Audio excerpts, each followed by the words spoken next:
Passons donc à l'unité suivante. L'unité suivante, c'est le chariot, le Burning Chariot of Change. Le Burning Chariot of Change, qui est une figurine imposante sur un gros socle. Son socle, c'est quoi 120 cm, enfin 120 mm sur 92 mm, donc on est sur un très gros socle, là. On est sur un très gros socle, format monstre, enfin format Behemoth. Format Behemoth, téléchargé.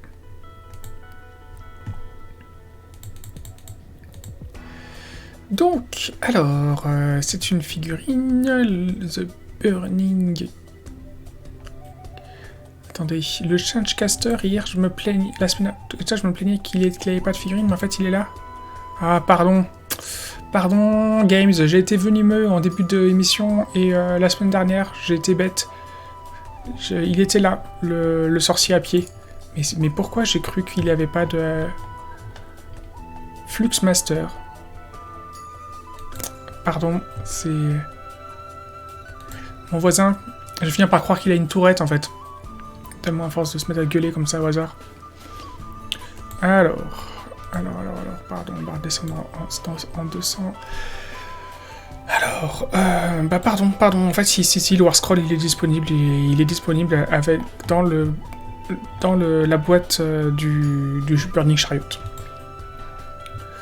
Je voulais dire, ses points, son coup en points, il est où? Donc il est pas Monster, il est pas Behemoth, d'accord. Où est-ce qu'il est? Burning... 150 points. Ligne, si le général est Fate Skimmer. Hein. Donc le Fate Skimmer, c'est ce que je vous ai dit, c'est lui. La version sur chariot. Voilà. Donc si vous avez le héros sur chariot, eux, ça tient des lignes. Donc 150 points d'unité, c'est pas cher pour sa puissance, c'est cool. C'est cool.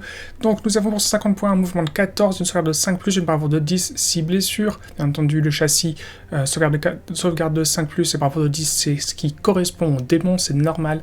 Blessure de 6. Oh, on aurait pu monter à 7. On aurait pu monter à 7, étant donné la taille de la bestiole. Donc, alors, unité de Burning Chariot of Change à n'importe quel nombre de figurines, chacune armée de langue de feu mutant, d'une gueule enflammée et d'attaque de Blue Aurore. Donc voyons, la langue de feu mutant, une partie de 18, c'est 6 attaques en touché 4+, blessé 3+, perforation de -1, dégâts D3. De toute manière, on le sait, les démons, on ne touche pas très bien et ils blessent plus facilement, donc ce n'est pas étonnant. On verra la semaine prochaine qu'ils ont des bonus pour... à la touche, que ce soit à distance ou au corps à corps, donc ça c'est cool.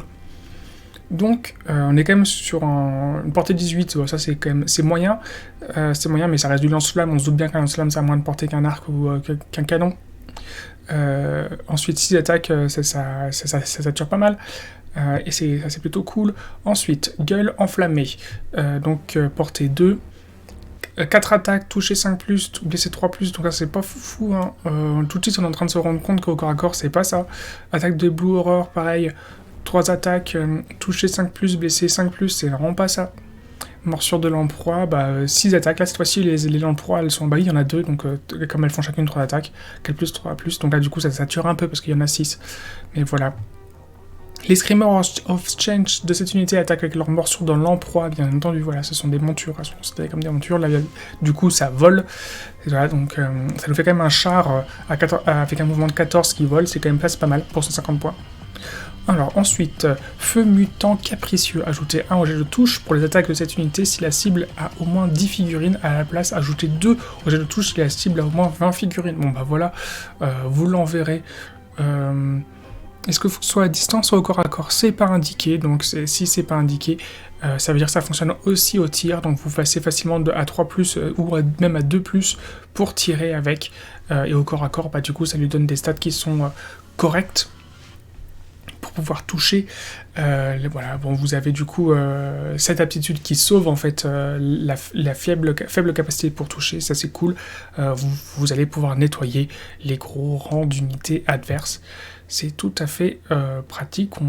Comme en plus c'est une unité qui peut être ligne quand on a le héros qui va, on peut justement en 450 points monter avec nos 3 lignes, ou même tout simplement s'amuser à n'aligner que des Burning Chariots dans notre armée accompagnés de nos héros, et du coup se retrouver avec une armée hyper élitiste. Et ben avec cette règle-là, ça lui permettra d'être confronté à des unités adverses qui seront très populeuses. Après, par contre, malgré tout, pour une armée très élitiste, ils sont un peu fragiles, même s'ils ont pas mal de points de vie, ils sont un peu fragiles. Après, c'est des démons, on peut les faire revenir, ils peuvent être aussi ressuscités, donc tout ça, c'est cool. Donc ça peut être, il y a des options qui se dessinent. Requin du ciel, ça c'est la même règle que celle qu'on a vue pour les lamproies tout court. Et elles font des 3 dégâts sur les monstres. Ensuite, touché par le feu, jetez un dé chaque fois que vous allouez une blessure mortelle infligée par une arme de mêlée à cette unité. Sur 5+, l'unité attaquant subit une blessure mortelle. D'accord, bon c'est sur du 5+. Après, l'intérêt aussi, c'est que ce sont des démons, donc ils ont le locus de change qui fait qu'il y a -1 pour les touches au corps à corps. Ce qui leur permet d'être pas mal résistants, mine de rien, malgré leur faible armure. Enfin, pas mal, on va dire correctement. Ensuite, la traînée de feu, c'est... Alors, après que cette unité a effectué un mouvement normal, vous pouvez choisir une unité ennemie survolée par une ou plusieurs figurines de cette unité. Jetez un dé sur 2+, l'unité choisie subit des 3 blessures mortelles. Très bien. Très bien. Bon, écoutez, on est quasiment sûr de pouvoir infliger au moins 1 à 2 blessures mortelles à chaque fois. Après, c'est quand même un très gros socle, donc bon courage pour manœuvrer autour des unités adverses. Donc en plus des éléments de décor et tout ça. Je pense que c'est pour ça aussi le fait que ce soit un très gros socle qui fait que même si on a la possibilité d'en jouer des unités de 3 d'un coup, où est-ce qu'il est ? Il est là, d'en aligner des unités de 3 d'un coup, c'est-à-dire qu'on pourrait aisément en aligner 9. Donc voilà, ça fait 3 fois 450 points, ça nous fait 1350 points. Pour 1350 points, vous alignez 9